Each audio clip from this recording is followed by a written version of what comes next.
Baik, saya sapa terlebih dahulu yang sudah bergabung untuk sore hari ini. Ada Pak Jafar di Kali Lembu ya. Aha, kirim salam aja deh buat semuanya. Oke, thank you. Dan oh ya, Mas Diki ini kayaknya nanti malam nggak dulu deh. Koordinatornya bilang gitu ya. Nah, ini. Nah, masih ngomongin soal profil Menteri Keuangan yang baru ya. Purbaya Yudi Sadewa. Dari namanya keren banget, Jawa banget ya. Nah, tapi siapa sih beliau? Nah, ada satu sorotan yang menarik diberikan oleh media di Singapura mengenai sosok beliau. Nah, dalam media yang medianya namanya The Straits Times. Ini menyoroti Menteri Keuangan Republik Indonesia Purbaya Yudi Sadewa. Nah, media ini memberi julukan kepada beliau dengan menyebutnya Menteri Cowboy Style.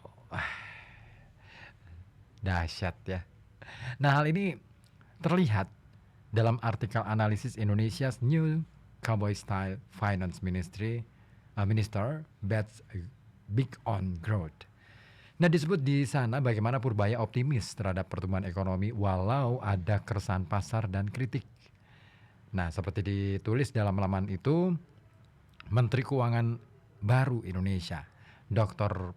Purbaya, yang menggantikan Dr. Sri Mulyani pada 8 September, ditulis di sana memicu keresahan pasar dan kontroversi atas gaya komunikasinya yang koboi. Nah, Dr. Purbaya mengatakan ia menargetkan pertumbuhan 6 hingga 7% melalui belanja pemerintah yang lebih cepat dan mengalihkan 200 triliun rupiah dari bank sentral ke bank-bank komersial. Namun, para kritikus memperingatkan bahwa kebijakan reflasi Dr. Purbaya ini yang didorong oleh ikatan politik berisiko menimbulkan ketidakstabilan pasar meskipun ia berniat untuk menstimulasi perekonomian. Ya, sebelumnya kawan, penunjukan Purbaya menggantikan Sri Mulyani memang telah menjadi fokus banyak media asing. Bahkan Reuters sempat menyoroti juga profil Purbaya sebelum menduduki jabatan Menteri Keuangan.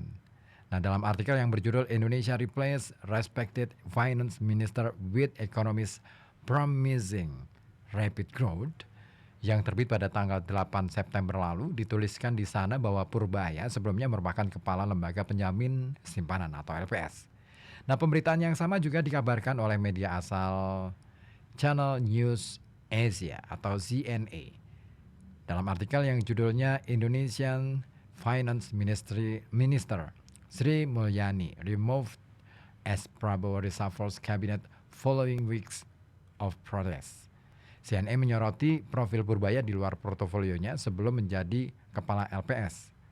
Sementara South China Morning Post SCMP juga ikut mengabarkan hal tersebut dalam pemberitaannya yang berjudul Can Indonesia's Cabinet Reshuffle Restore Public Trust and Calm Protesters? Nah, dalam sebuah kalimat tanya bisakah kabinet reshuffle yang terbaru ini mengembalikan kepercayaan dan menstabilkan membuat semuanya cooling down ya, terutama para pemrotes. Nah, ini dia. Nah, SCMP ini membahas bagaimana Purbaya sempat memicu kontroversi kurang dari 24 jam setelah dilantik sebagai menteri. Saat berbicara kepada wartawan tentang protes baru-baru ini, hanya mewakili sebagian kecil rakyat kita. Namun kemudian beliau meminta maaf. Ya, untungnya masih ada kesempatan untuk melakukan itu ya. Tapi bagaimanapun juga memang ya, dalam hal berkomunikasi kita perlu berhati-hati dengan siapa, untuk apa gitu ya. Nah, terus bagaimana sebaiknya. Ya, kawan, nama Purbaya Yudi Sadewa yang sempat menjadi sorotan pastinya baru-baru pagi tadi saya menyaksikan video pendek gitu yang menampilkan beliau ini memakai seragam baru dan senengnya luar biasa. Saya ikut seneng juga ya, karena bagi saya pencapaian seseorang siapapun itu ya, ketika itu disambut dengan gembira, ya kita pun akan merasakan hal yang sama. Ya oke lah gitu. Ada rasa optimis, ada rasa yang membuat kita juga ikutan berbahagia. Nah soal lain-lain, nah kita tunggu aja ya. Karena kalau dilihat dari rekam jejaknya, karirnya ini luar biasa.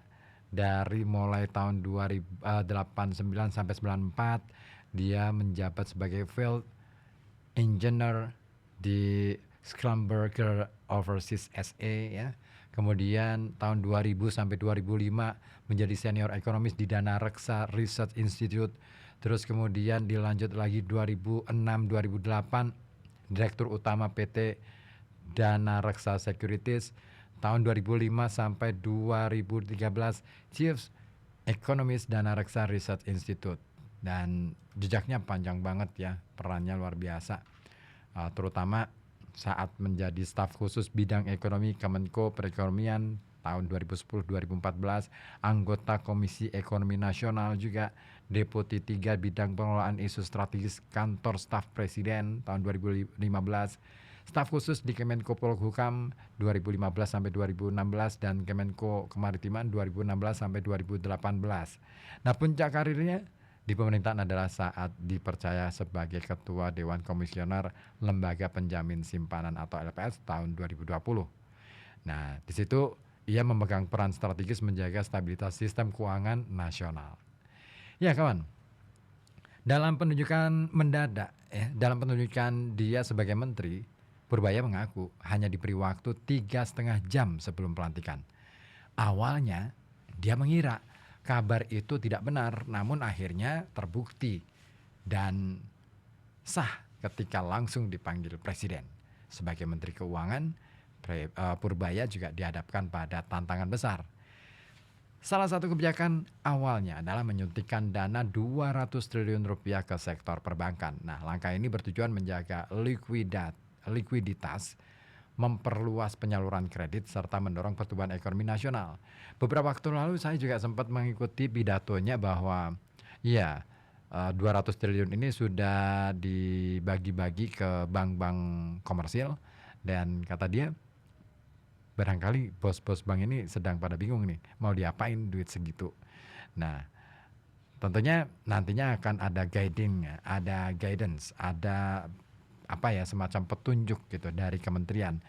Jadi kalau misalkan ada yang masih ragu-ragu untuk menjalankan atau memanfaatkan dana sebesar itu puluhan triliun gitu ya, nah itu nanti bisa dikonsultasikan ke kementerian, sepertinya sih seperti itu.